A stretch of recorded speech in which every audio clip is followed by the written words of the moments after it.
doctor was shocked to see cute twins in front of her door, unaware they were her.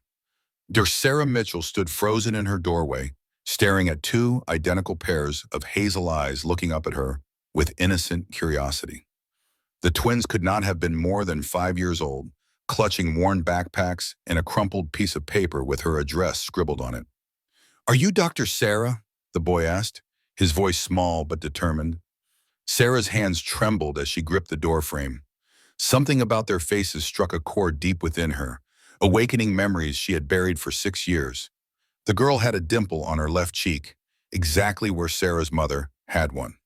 The boy's nose was slightly upturned, just like her younger brother's. Yes, I am," she managed to say, her voice barely a whisper. "Before you continue, make sure to subscribe to Luxurious Stories for more incredible tales of unexpected reunions and life-changing discoveries. Hit that notification bell so you never miss our next story." The autumn wind picked up, sending orange leaves swirling around the children's feet. Sarah noticed their thin jackets were inadequate for the October chill in Boston. Without thinking, she stepped aside and gestured for them to come in. "Where are your parents?" she asked, closing the door behind them. Her medical instincts kicked in as she scanned them for injuries or signs of distress. They appeared healthy but exhausted, with dark circles under their eyes suggesting sleepless nights. The girl pulled out an envelope from her backpack and handed it to Sarah with both hands, as if it were something precious. "Mama told us to give this to you before she went to sleep forever." Sarah's blood ran cold. Her fingers shook as she took the envelope, recognizing the handwriting immediately.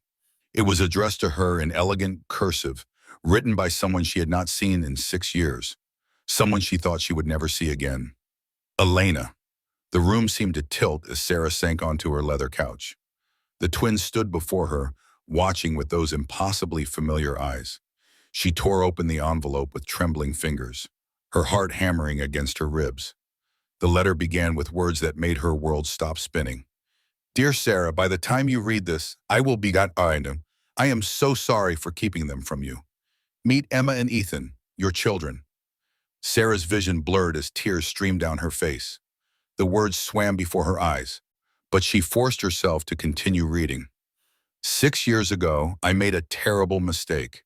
After our night together at the medical conference in Chicago, I discovered I was pregnant. I was terrified to tell you because you had just started your residency, and I knew how important your career was. I convinced myself you would not want children interfering with your dreams of becoming a surgeon." Sarah remembered that conference vividly. She and Elena had been colleagues, both ambitious young doctors competing for the same fellowship. They had connected over late-night study sessions and shared frustrations about the medical system. One night of vulnerability had turned into something more, something Sarah had treasured but never pursued after Elena suddenly transferred to Seattle. "I moved away and raised them alone," the letter continued. "They are extraordinary, Sarah. Emma loves books and can already read at a third-grade level. Ethan is obsessed with dinosaurs and wants to be a paleontologist. They have your intelligence, your kindness, and your stubborn determination." Sarah looked up at the twins, seeing them with new eyes. Emma was indeed clutching a well-worn copy of Charlotte's Web, and Ethan had a small plastic T-Rex peeking out of his jacket pocket. "I was diagnosed with stage 4 pancreatic cancer 3 months ago. The doctors gave me weeks, not months. I tried to find you sooner, but pride and fear held me back. By the time I swallowed my pride, I was too weak to travel. I have made arrangements with social services to bring the children to you after I pass. There is no one else, Sarah. No family who can take them. Only you." The letter fell from Sarah's hands as the weight of the revelation crushed down on her. She had children, 5-year-old twins who had just lost their mother and were now standing in a stranger's apartment, looking to her for answers she did not have. "Are you our other mommy?" Emma asked softly, her small voice cutting through Sarah's spiraling thoughts. Sarah wiped her tears and nodded, unable to speak past the lump in her throat. How could she explain that she had not known about them? That she would have been there from the beginning if only Elena had told her? Ethan moved closer, his dinosaur clutched tightly in his hand. "Mama said you are a doctor too. She said you save people." The irony was not lost on Sarah.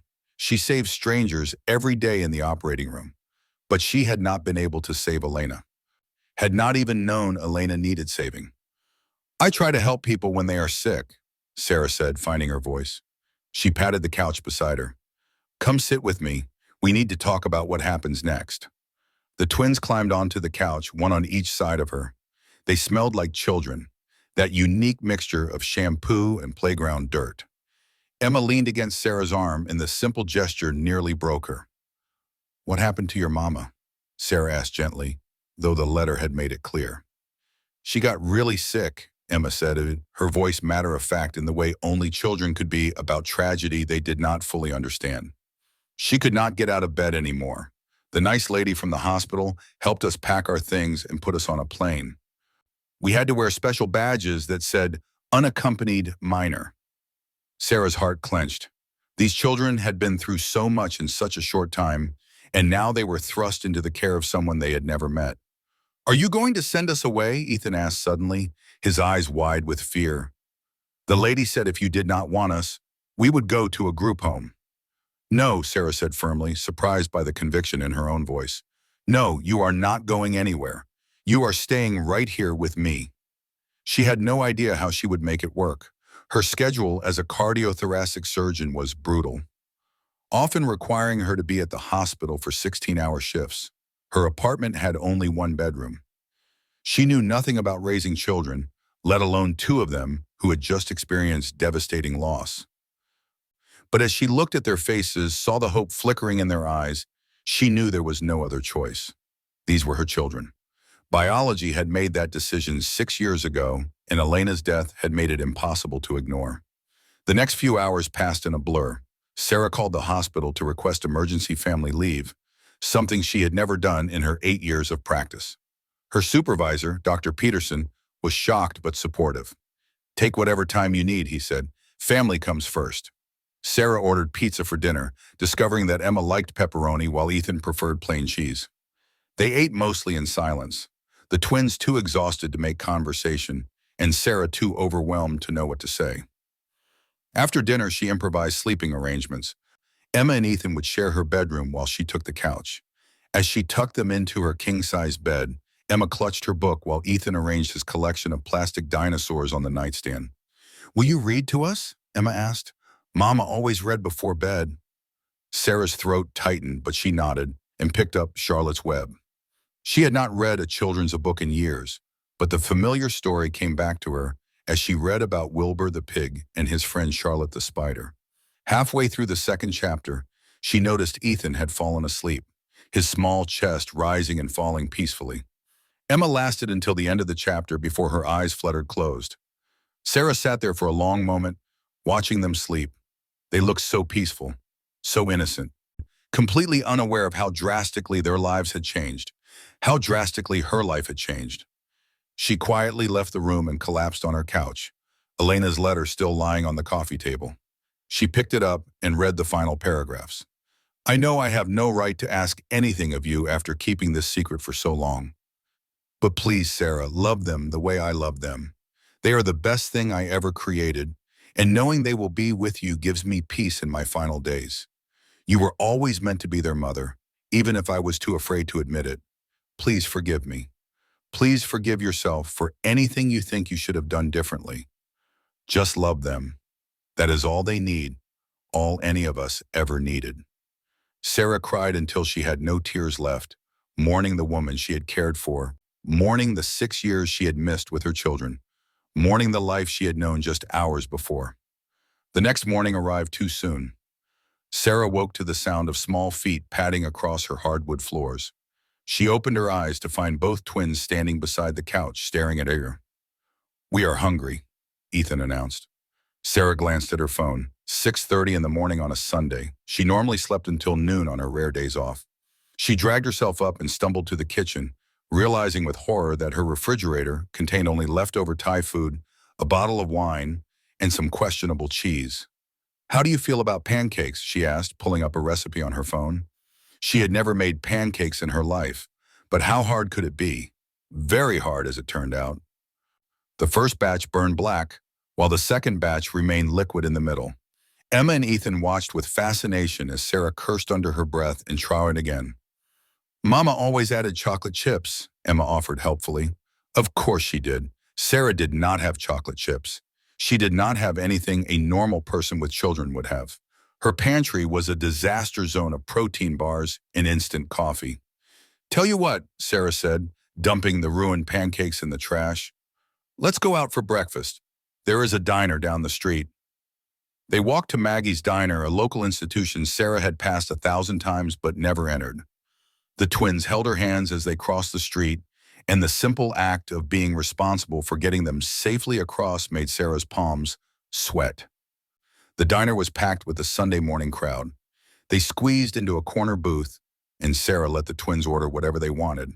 Emma got chocolate chip pancakes naturally. Ethan ordered French toast shaped like dinosaurs. You are good with them, said an elderly woman at the next table, smiling at Sarah. Your children are beautiful.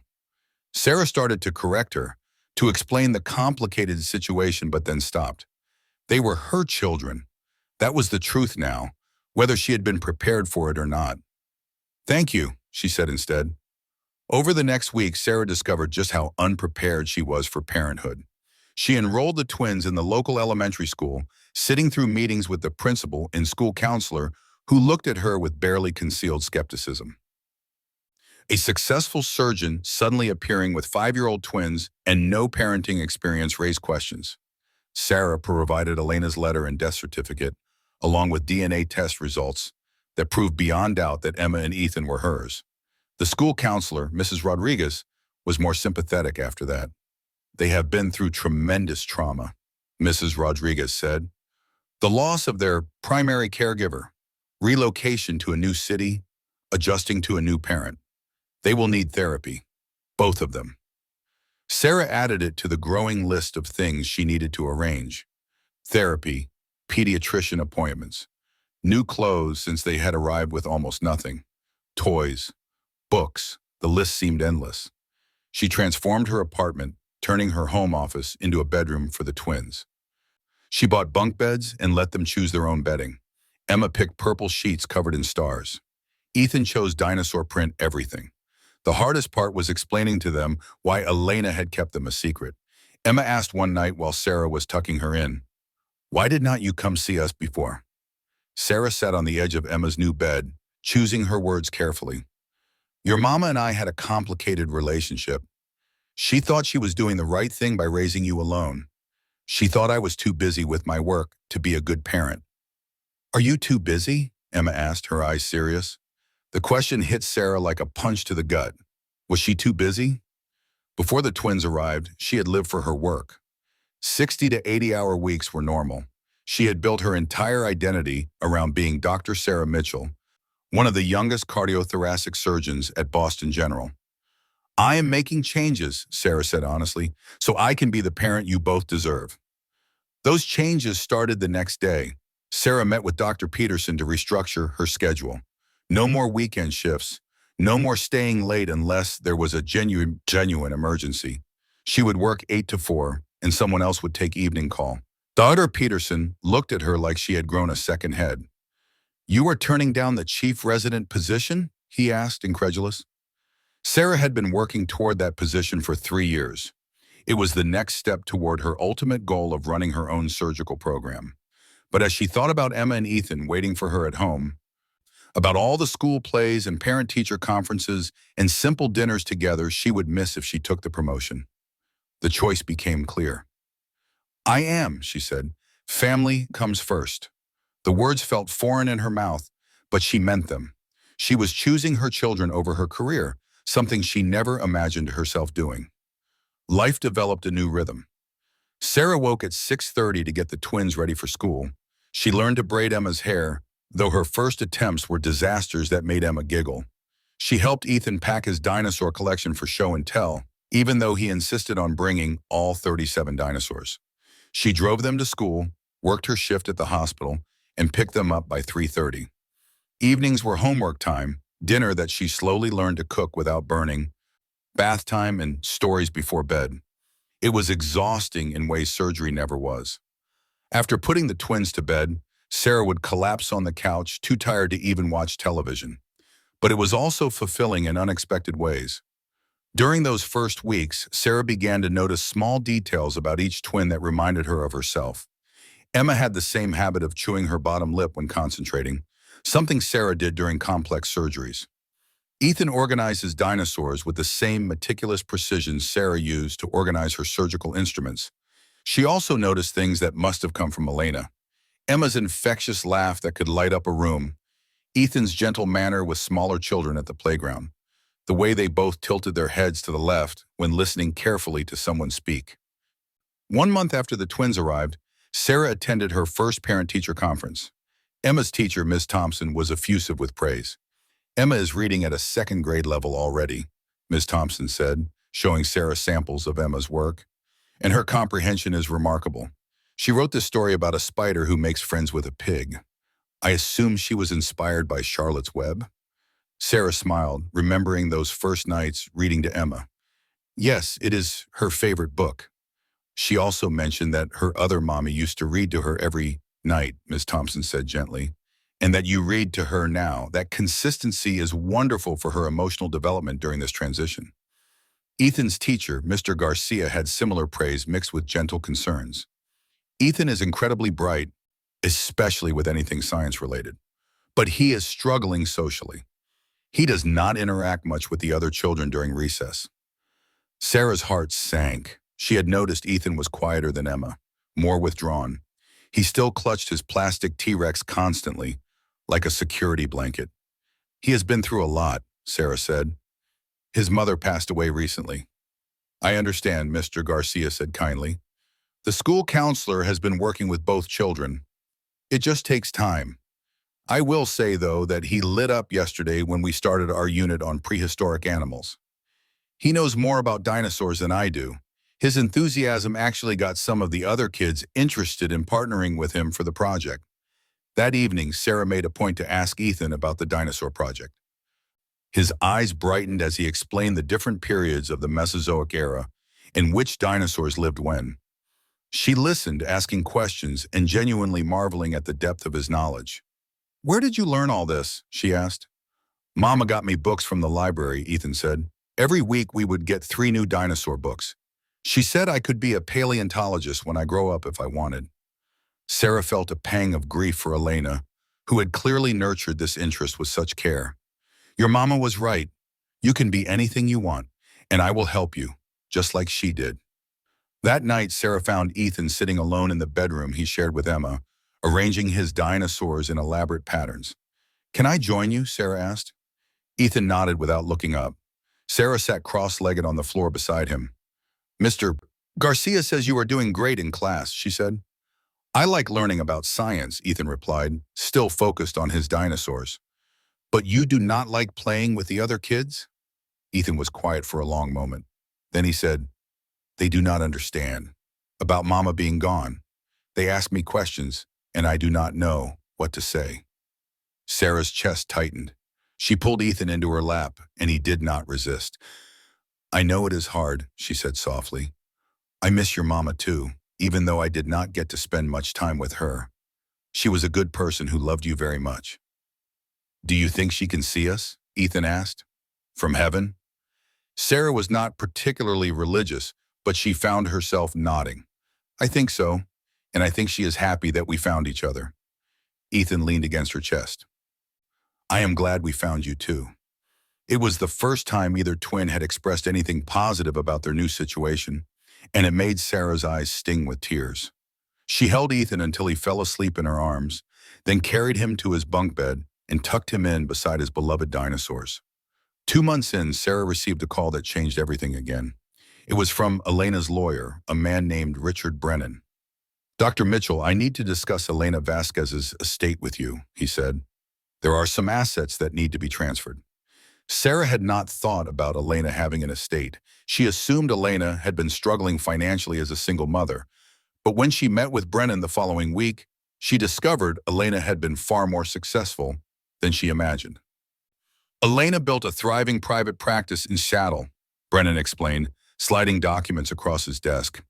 She specialized in pediatric oncology and was one of the top doctors in the Pacific Northwest. Her practice is worth approximately $2.3 million. She left everything to the twins, with you as trustee until they turn 18. Sarah stared at the numbers, unable to process them. 2.3 million? There is also a life insurance policy worth another million, Brennan continued. Elena wanted to ensure the children would be financially secure. She updated her will 6 months ago when she received her diagnosis. 6 months ago, Elena had known she was dying and had spent her final months making arrangements, ensuring her children would be cared for. Sarah felt a fresh wave of grief for the woman she had barely known, but who had clearly been an exceptional mother. "What happens to the practice?" Sarah asked. "Elena's partner, Dr. Martinez, has agreed to buy it. The sale should be finalized within the month. The funds will be placed in a trust for Emma and Ethan, accessible for their education and welfare." Sarah left the lawyer's office in a daze. Her children were millionaires. They would never have to worry about college tuition or having opportunities in life. Elena had made sure of that. That night, Sarah sat the twins down for a serious conversation. "Your mama left you a lot of money," she explained carefully, "enough to pay for college and whatever you want to study when you grow up." "Can we buy more dinosaurs?" Ethan asked immediately. Sarah laughed despite herself. "Yes, you can buy more dinosaurs, but this money is meant to help you build good lives. Your mama worked very hard to make sure you would have opportunities." Emma was quiet, processing the information. Then she asked, "Does this mean you do not have to work so much? Can you stay home with us?" The question caught Sarah off guard. I know. She had been so focused on balancing work and parenting that she had not considered whether she needed to work at all. The trust fund would certainly make it possible for her to take extended leave or even quit entirely. But as she thought about it, Sarah realized she did not want to quit. Surgery was part of who she was. She just needed to find a better balance. "I like my work," Sarah said honestly. "I like helping people, but I am not going to work as much as I used to. I am going to make sure I am here for you for the important things." "Like school plays?" Emma asked hopefully. "Especially school plays." The weeks turned into months, and Sarah continued to adjust to her new reality. She hired a part-time nanny named Mrs. Chen, a grandmother of 6 who came highly recommended. Mrs. Chen handled the after-school pickup on days when Sarah had to be at the hospital late, giving Sarah the flexibility she needed without compromising the twins' care. She also started attending a support group for single parents at the local community center. At first, she felt like an imposter.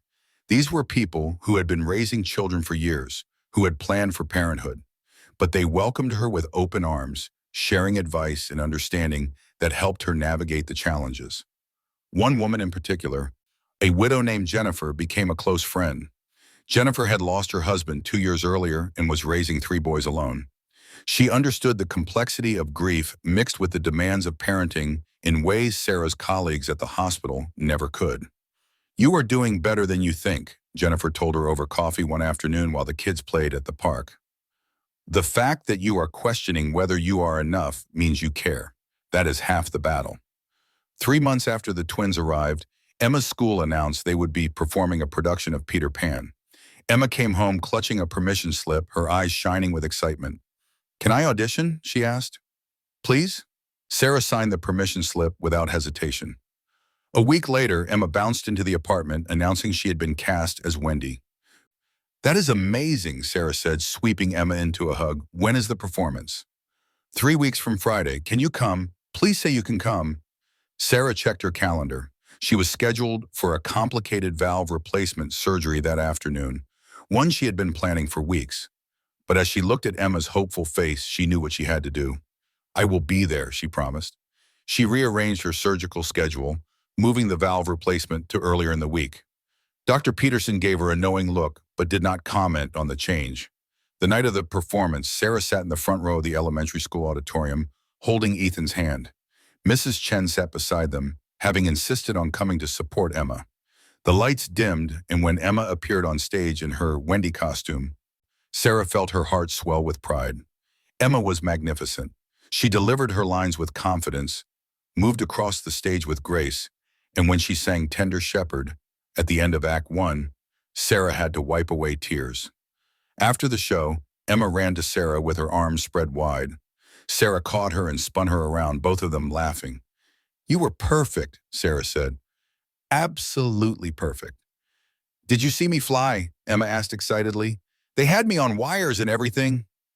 "I saw. You were the best Wendy I have ever seen." Ethan tugged on Sarah's sleeve. "I made you something." He handed her a drawing he had been working on during the performance. It showed three stick figures, two small and one tall, standing in front of a house. Above them, he had drawn a sun and written in careful letters, "My family." Sarah's eyes filled with tears again. She had been so worried about whether she could be a good parent, whether the twins would accept her, whether they could ever truly feel like a family.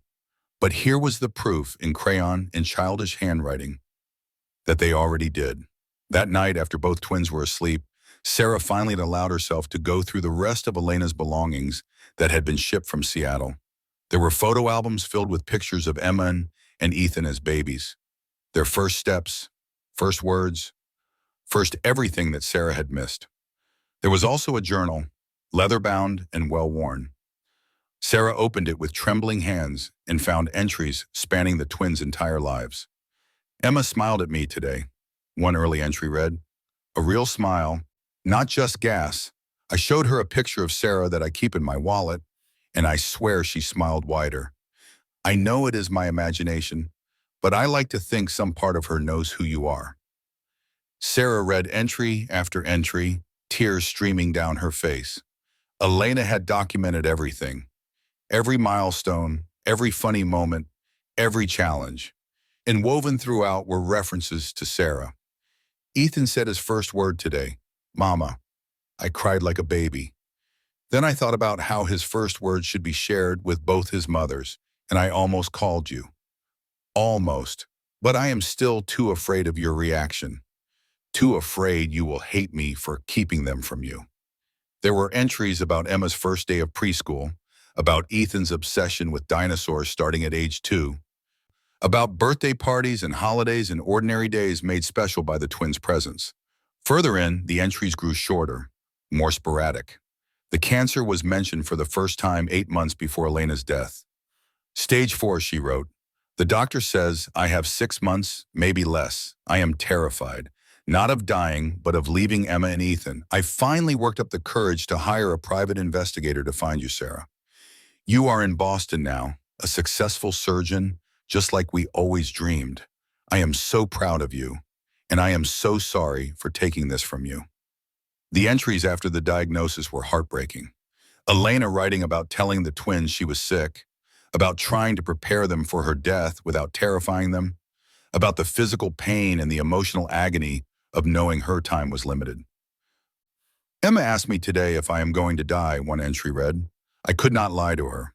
I told her yes, but that she and Ethan would be okay because they have another mommy who loves them very much.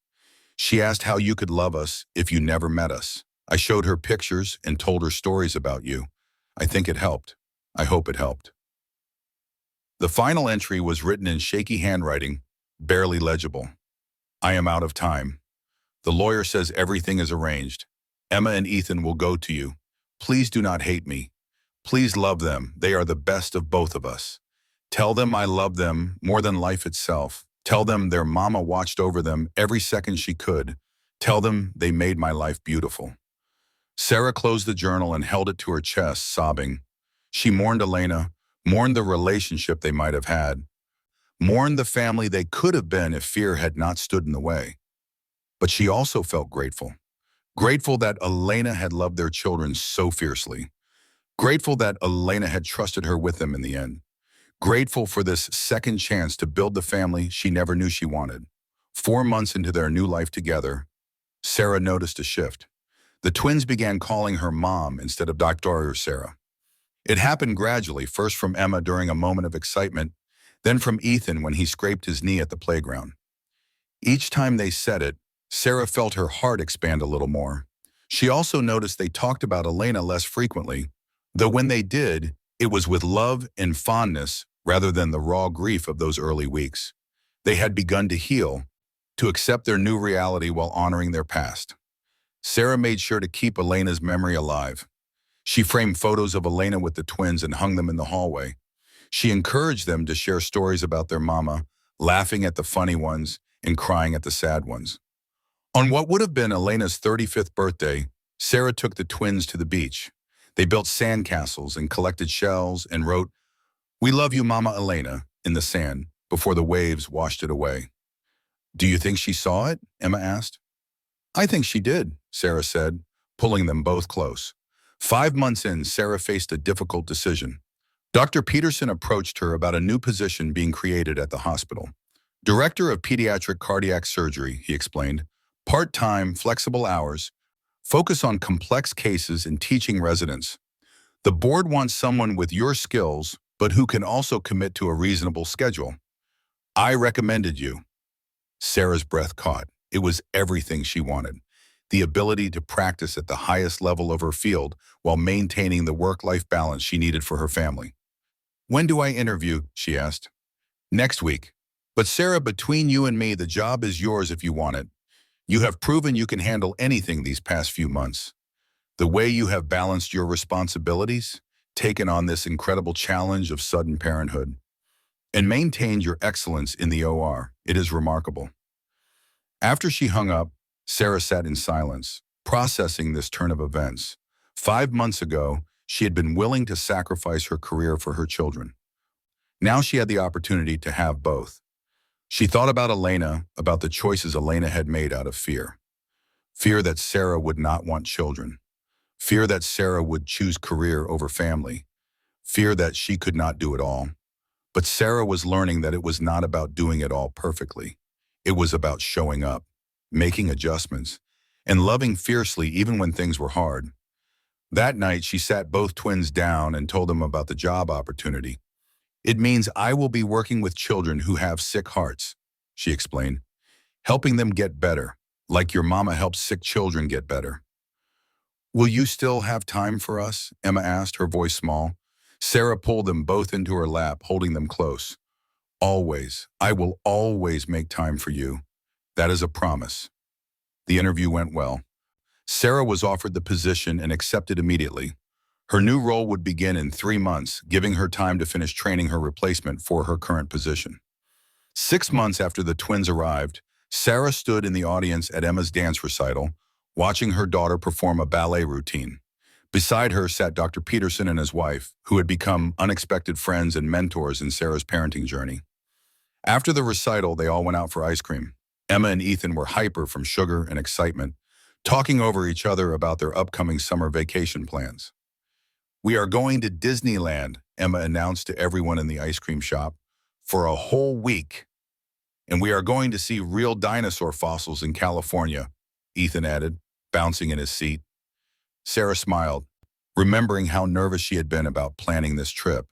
But her new position would give her the flexibility to take a full week off, something unthinkable in her old role. As they walked back to the car, Emma slipped her hand into Sarah's.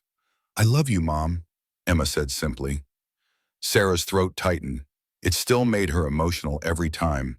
This casual declaration of love from children who had every reason to resent her for being a stranger. "I love you too, sweetheart." "I love you more," Ethan chimed in, not wanting to be left out. "I love you both most," Sarah said, pulling them into a group hug on the sidewalk. Passers-by smiled at them, seeing what Sarah now saw when she looked in the mirror. A family, unconventional perhaps, built from loss and secrets and second chances, but a family nonetheless. That night, after the twins were asleep, Sarah took out Elena's journal one last time. She had read it cover to cover dozens of times, but tonight she noticed something she had somehow missed before. On the inside back cover, Elena had written a final message, one Sarah had overlooked in her initial grief. "Sarah, if you are reading this, it means I am gone and you have our beautiful children. I hope you can forgive me for the years I stole from you. I hope you can forgive yourself for anything you think you should have done differently. But most of all, I hope you understand why I did what I did. I was scared. Scared of being a burden. Scared of derailing your dreams. Scared that you would not love them the way they deserved. I see now how foolish that fear was. You were always meant to be their mother. Thank you for giving them the love I cannot. Thank you for being the person I knew you would be. Thank you for proving that love is stronger than fear, stronger than regret, stronger than death itself. Love always, Elena." Sarah closed the journal and placed it carefully in the memory box she had created, filled with photos and mementos of Elena for the twins to have when they were older. She thought about the woman she had been 6 months ago, driven, ambitious, convinced her career was the most important thing in her life. That woman would not recognize who she had become. But this new Sarah, the one who knew all the words to Disney songs and how to French braid hair and which dinosaurs were herbivores versus carnivores, was happier than the old Sarah had ever been. She had learned that success was not measured in surgeries performed or papers published or positions achieved.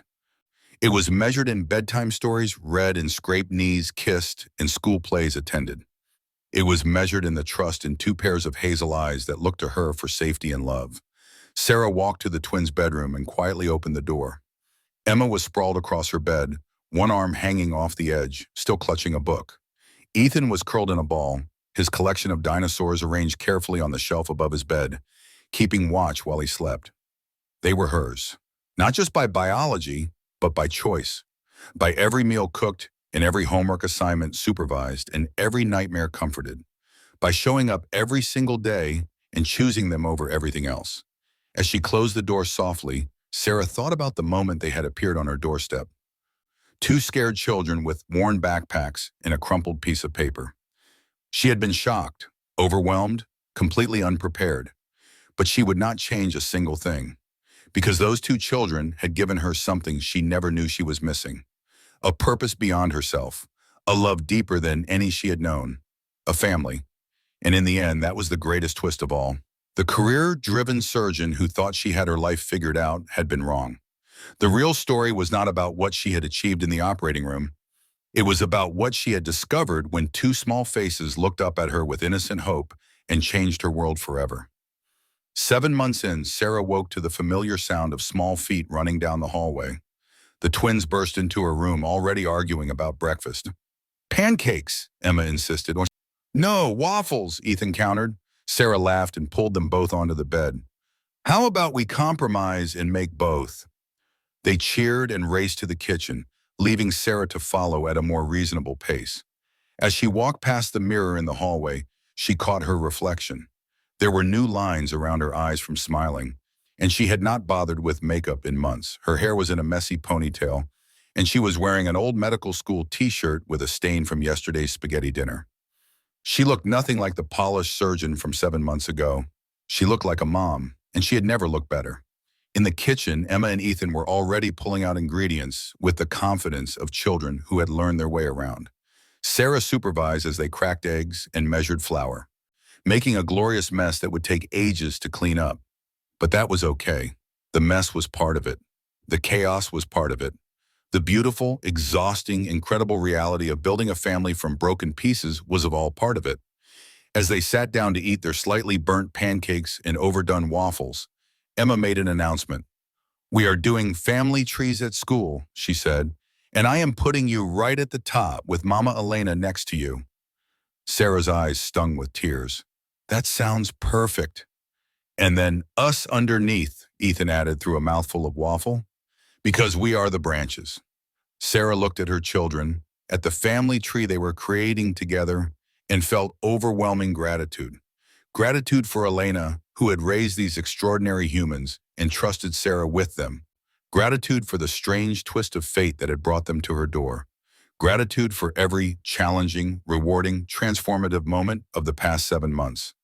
Life had a way of working out, even when it looked nothing like the plan, especially when it looked nothing like the plan. And as Emma launched into a detailed explanation of her family tree project, and Ethan argued about where to put his dinosaurs on the tree, Sarah smiled and listened and soaked in every moment. Because then, right here, was everything she never knew she needed. Two children who had walked into her life and walked straight into her heart.